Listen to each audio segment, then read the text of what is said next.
A tua história alimentar te engorda mais do que os alimentos. Hoje eu venho aqui te contar um pouco mais sobre a importância de você conhecer a sua história alimentar lá atrás e o quanto ela está refletindo na sua vida hoje, fazendo com que provavelmente você não consiga ter a perda de peso, a perda de gordura corporal que você almeja há tanto tempo. Eu sou Daniel Fonseca, o Nutri das Emoções. Eu te ajudo a lidar com as suas emoções e emagrecer de forma permanente. O meu trabalho é mostrar para você que muitas vezes o que você come é muito menos importante do que o motivo pelo qual você come da forma que você está comendo hoje. Existe um porquê de você comer exageradamente, em excesso, em determinados momentos da sua vida, em vários momentos da sua semana, que fazem com que você não alcance o tão almejado emagrecimento. Então hoje o nosso foco vai ser nessas pequenas histórias que você acaba se contando, mas não percebe muitas vezes que está se contando essas histórias, porque elas foram construídas lá atrás, na sua infância, bem provavelmente, e você só reproduz ela hoje na sua vida adulta. Eu sei que você passa grande parte do seu tempo buscando controlar o que você coloca no seu prato, mas talvez nunca pensou em controlar o que te tira do controle. Enquanto você continuar achando que o alimento é a causa de todos os seus problemas correlacionados com o emagrecimento, com perda de peso, e não como uma consequência, você vai continuar entrando naquele ciclo de culpa, restrição alimentar, excesso, arrependimento e volta para a culpa de novo. Você vai viver nesse ciclo que te mantém aí no seu excesso de peso, dificultando cada vez mais e gerando cada vez mais frustração pelo fato de você não conseguir alcançar o resultado que você almeja há tanto tempo. Eu sei que você acha que foi só uma infância alimentar conturbada. Eu sei que você acha que só foi a sua mãe te pressionando para comer logo, comer rápido, porque ela não tinha tempo de te esperar comer. Eu sei que você acha que foi só a sua avó enchendo o seu prato e falando: tem gente passando fome na rua. Ah, quando eu era pequena eu passei fome. Eu sei que você acha que essas coisas são totalmente insignificantes e que talvez elas não tenham nenhuma correlação com a sua forma de comer hoje. Mas eu posso te garantir aqui agora que essas coisas têm muita importância na forma que você se alimenta, escolhe os seus alimentos ou até conduz a alimentação daqueles à sua volta, se você é mãe ou pai também. Isso não foi um só a minha mãe, só a minha avó, só o meu pai me dizendo que eu precisava comer ou influenciando na minha alimentação. Na verdade, ao longo desse tempo, todas essas relações que você teve e conexões que você tem, principalmente as alimentares, foram uma construção do seu manual emocional alimentar.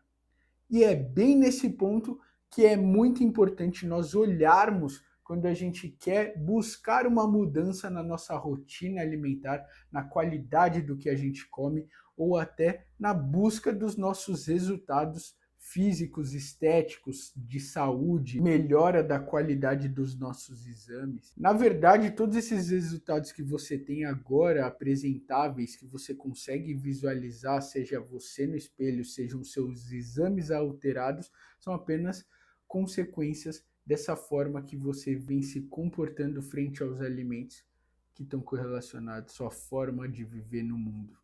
Então você não come como um adulto, você simplesmente come como uma criança que aprendeu lá atrás a forma ideal de se alimentar para sobreviver nesse mundo. Seja esse comer emocional, seja apenas um padrão alimentar construído. É muito importante você saber que os seus gatilhos emocionais te levam a impulsos automáticos, ao mesmo tempo que o ambiente interno, que são basicamente suas emoções, elas são muito maiores e muito mais influenciáveis do que o ambiente externo, que seria, por exemplo, um chocolate na sua frente. O comportamento ele nasce das nossas emoções e reforça as nossas crenças. Então a memória alimentar, ela reforça o seu circuito alimentar. O seu cérebro ele vai repetir o que te acalma, por exemplo, e não necessariamente o que emagrece. Você muitas vezes não tem fome, muitas vezes você tem uma fuga de uma determinada emoção, porque você interpreta e tem crenças também sobre as suas emoções. Você acredita que sentir raiva é negativo, você acredita que ficar triste é negativo, você acredita que qualquer emoção que seja desconfortável são negativas, e isso faz com que essa crença em cima dessas emoções te levem a querer suprimir essas emoções, seja em alimentos, seja em drogas, seja em álcool, seja em pornografia. Existem diversas formas que as pessoas utilizam para tapar essas emoções, quando na verdade essas emoções elas querem te apontar alguma direção. A direção muitas vezes que a solidão te traz é de, por exemplo, te dizer que você precisa talvez buscar interações pessoais, mas você reforça ruminando e dizendo para você que você é uma pessoa sozinha, que você não tem ninguém, quando na verdade, mais uma vez, a solidão só está querendo te dizer: interaja com pessoas, busque falar com pessoas. Muitas vezes a raiva está direcionando que você precisaria ter se posicionado e não simplesmente para você ficar ruminando e ficar xingando aquela pessoa mentalmente. Porque muitas vezes você até reproduz o que você deveria ter falado. E aí, por qual motivo você não falou o que precisava ser dito? Você fica guardando aquele sentimento de raiva e muitas vezes acaba descontando em quem não tem nada a ver ou descontando na comida. Uma paciente chegou no consultório para mim uma vez e falou assim: Daniel, quando chega a noite, eu não sei por que me dá muita vontade de comer, me dá uma vontade de, meu Deus do céu, comer tudo que tem pela frente e eu acredito que eu sei o que é. E aí ela me disse que toda vez que ela tinha uma conexão com um chefe que vinha pedir tarefas novas e ela sabe o quão exigente ele é, isso gerava uma ansiedade e fazia com que essa ansiedade não permanecesse apenas ali no trabalho dela, mas também ia para casa junto com ela.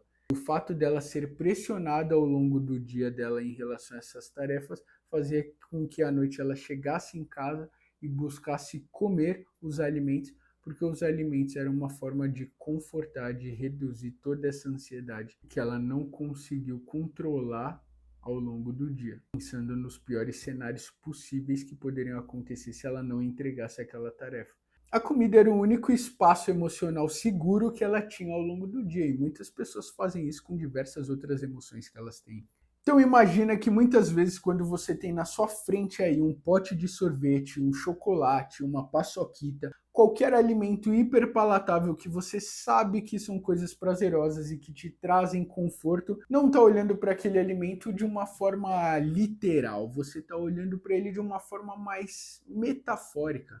É como se você estivesse olhando: aqui está a minha segurança, aqui está o meu conforto, aqui está a minha felicidade do dia, aqui está a minha alegria. Tem pessoas que até reproduzem isso na fala delas durante a consulta, falando: pô, comer é felicidade, comer é alegria, comer me deixa feliz. Então você percebe que a pessoa gerou sim uma associação alimentar com emoções. E esse com certeza é um dos principais motivos que dificulta a adesão dessa pessoa a um planejamento alimentar restrito demais, que vai fazer com que ela restrinja esses alimentos, por exemplo, que ela acredita que trazem felicidade no dia dela. Então, como eu acho as métricas importantíssimas na nossa vida para a gente conseguir avaliar se nós estamos progredindo, se nós estamos regredindo nas nossas ações, nas nossas escolhas, eu vou te dar aqui duas orientações importantíssimas caso você queira começar a mudar hoje essa forma de pensar, de observar os alimentos que estão presentes no seu dia a dia. E a primeira delas é o seu porquê emocional. O que você está querendo evitar comendo esse alimento? O que você está buscando trazer para si quando você escolhe determinado alimento, principalmente alimentos hiperpalatáveis? Chamar o iFood, o que está te fazendo querer comer uma barra de chocolate? É interessante você analisar o que veio antes daquela vontade de comer aquele doce. Você vai precisar fazer um esforço aí consciente, mental, para identificar esses padrões. E é aí que vem a segunda orientação que eu quero te dar aqui, que é o de ter um diário emocional, ter um diário analisando as suas vontades e o que precedeu essas vontades. Foi um dia estressante? Foi um dia feliz? Foi uma situação feliz? Isso te remeteu a comemorar comendo algo? Conforme você vai tendo essas métricas, isso vai aumentando a sua capacidade de controle de conseguir identificar esses comportamentos alimentares excessivos e fazer com que você consiga inserir outros mecanismos, outros comportamentos que não sejam voltados à alimentação e que te tragam benefícios semelhantes àqueles que os alimentos te trazem. Então, a reflexão final que eu quero trazer aqui para você é que seu problema com certeza não é comida. Bem provavelmente é a sua história alimentar. São as suas associações alimentares. Como eu falei no início do vídeo, em qualquer situação na sua infância que houve uma correlação com os alimentos, isso provavelmente influencia suas escolhas hoje. Então, na verdade, você não tem problema com a comida. Bem provavelmente seu problema está na sua história alimentar. Tudo o que aconteceu até hoje, até agora, até este momento, que fez com que as suas escolhas alimentares fossem baseadas nas suas emoções que provavelmente você busca reprimir diariamente. Algo aí que você não está olhando diretamente, você está fugindo. É importante que você dê uma revisada na sua história alimentar para que você passe a ter esse maior controle sobre os alimentos e consiga alcançar o que você tanto almeja. Talvez seja um emagrecimento, talvez seja simplesmente ter uma constância nos exercícios, na alimentação, para melhorar a sua saúde. Enquanto você não estiver olhando para essa história alimentar, você vai continuar indo na direção do prato. O que eu coloco no meu prato? Nutricionista, o que eu preciso comer? O nutricionista vai montar um plano alimentar para você, mas toda vez que mudar o seu ambiente, toda vez que acontecer algo extraordinário que remete ao seu comportamento automático, você vai comer, vai lembrar que você estava num plano alimentar, nossa, furei o meu plano alimentar, e mais uma vez vai entrar a culpa, e aí a culpa vai gerar o comportamento automático de novo, você vai comer em excesso, e aí esse ciclo nunca vai acabar. Se você achou que esse vídeo faz total sentido, comenta aqui. Eu quero gerar uma discussão para saber se você realmente acredita que a sua história alimentar tem uma correlação forte com a sua alimentação hoje, ou se não tem nada a ver e se eu só falei aqui baboseira.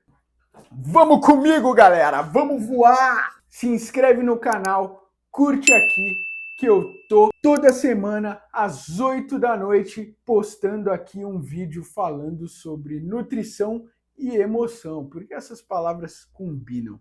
Vem comigo. Bum!